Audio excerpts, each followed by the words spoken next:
मैंने नीट 2022 का एग्ज़ाम दिया था और नीट 2022 देने के बाद मैं कहीं ना कहीं रुक चुका हूँ। मुझे पता है कि मुझे पढ़ना बहुत ज़रूरी है।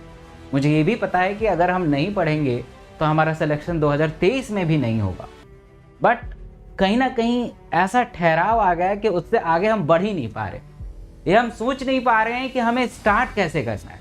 ये हम सोच नहीं पा रहे हैं कि कौन से सब्जेक्ट से शुरुआत करें। ये हम सोच नहीं पा रहे हैं कि शुरुआत कैसे करें, थ्योरी से करें, एमसीक्यू से करें।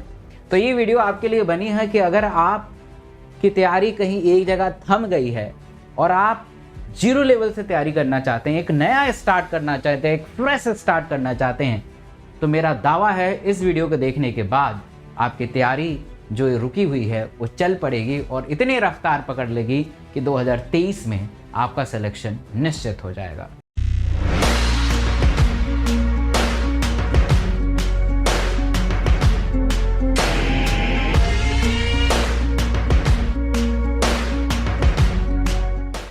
नीट 2023 की तैयारी आपको जीरो लेवल से शुरुआत करनी है। ये कभी ये नहीं सोचना है कि मैंने 2022 में बहुत अच्छा प्रदर्शन किया है, 2022 में मैंने बहुत अच्छे से किया है, थ्योरी मैंने बहुत अच्छे से पढ़ा है, प्रैक्टिस भी किया है, बट समय नहीं मिल पाया एग्जामिनेशन सेंटर में, नहीं तो मेरा सिलेक्शन हो जाता। इस साल मुझे बस सिर्फ और सिर्फ एमसीक्यू प्रैक्टिस करना है क्योंकि मैंने थ्योरी बहुत पहले ही कंप्लीट कर लिया है ना। नोट्स मैंने पहले ही बना चुके हैं, तो इस साल बस खाली नोट्स को रिवाइज करना है, एमसीक्यू प्रैक्टिस करना है।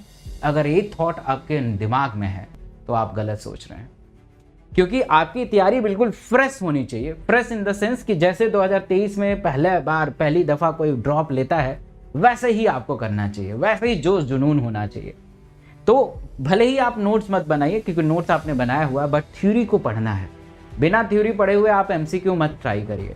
और कहीं ना कुछ लैक तो है ही है आपके प्रिपरेशन में, इसलिए तो आपका सफलता आपको नहीं मिली है। अगर मतलब ऐसा नहीं है कि 2022 का पेपर देने के बाद सब लोग फेल हो गए, किसी का सिलेक्शन नहीं हुआ, ऐसा तो हुआ नहीं है ना। 70,000 लोग डॉक्टर बनेंगे इस साल भी। इसका मतलब आपके अंदर कुछ ना कुछ कमी रह गई है, या तो प्रैक्टिस आपने सही से नहीं किया है या थ्योरी को सही से आपने रिवाइज नहीं किया। कुछ ना कुछ है जिसकी वजह से आपका सिलेक्शन नहीं हुआ है। तो जो कुछ ना कुछ है इसको आइडेंटिफाई करिए। फर्स्ट ऑफ ऑल एक पीस ऑफ पेपर लीजिए और इस पेपर पे लिखिए कि मैंने 2023 में क्या क्या गलतियां की हैं।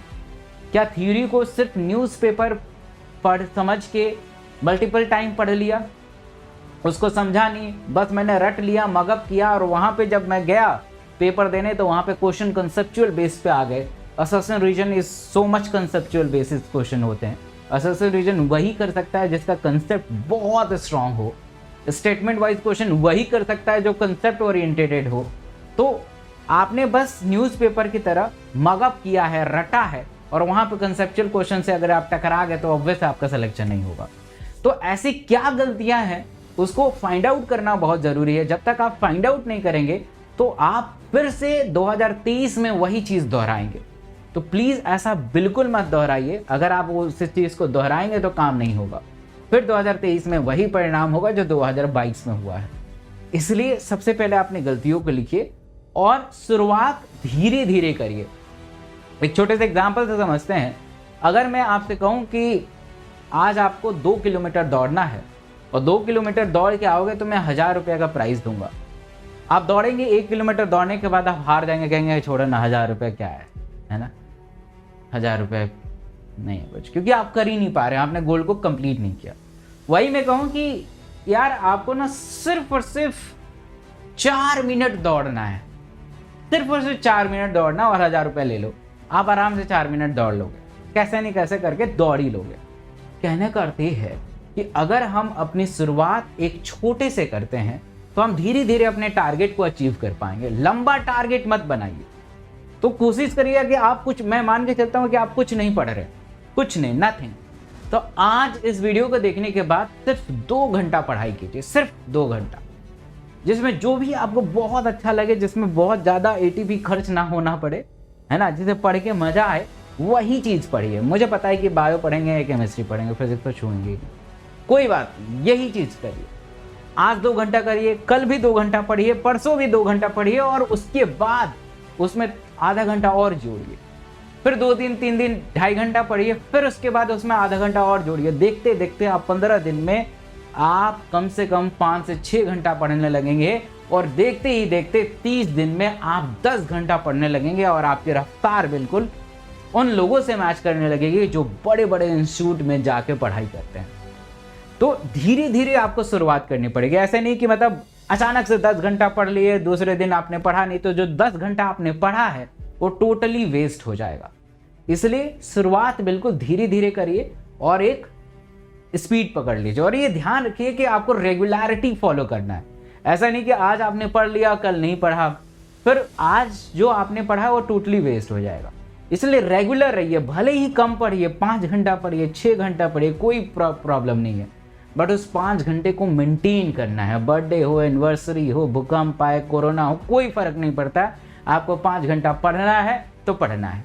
अगर ऐसे बना लेंगे तो आप एक रिदम में आ जाएंगे और आपकी तैयारी 0 लेवल से एक हीरो लेवल की हो जाएगी, और आप नीट 2023 को सही में फोड़ देंगे आप। तो ऐसे शुरुआत करिए। शुरुआत कर सकते हैं, जैसे मैं अनअकैडमी पे हर दिन सुबह 9 बजे, शाम को 8 बजे पढ़ाता हूँ, फ्री पढ़ाता हूँ, वहाँ से आगे क्लास शुरू कर दीजिए। क्लास में आना शुरू करिए, 2-4 क्वेश्चन प्रैक्टिस करना शुरू करिए, एक रिदम बन जाएगा। रिदम बनाना इंपॉर्टेंट है। रिदम एक बार बन गया तो फिर बन ही गया, मतलब फिर रुकने वाला नहीं है। तो मेक अ रिदम योरसेल्फ, अपने आप से रिदम बनाइए और बस लग जाइए इस प्रिपरेशन की दुनिया में, आप बहुत अच्छा करें। वीडियो कैसे लगी तो इसकी प्रतिक्रिया आपको इस कमेंट में ज़रूर देना चाहिए, और पहली दफ़ा इस चैनल पे आए तो इस चैनल को ज़रूर सब्सक्राइब करिए, जो लाल कलर का बटन है उसे दबाइए और बेल आइकन को दबाइए, ताकि ऐसे वीडियो आप तक पहुंच सके और आपकी तैयारी एक बेहतर गाइडेंस में चलती रहे और आपका लक्ष्य जो है आपको मिल सके। Thank you so much.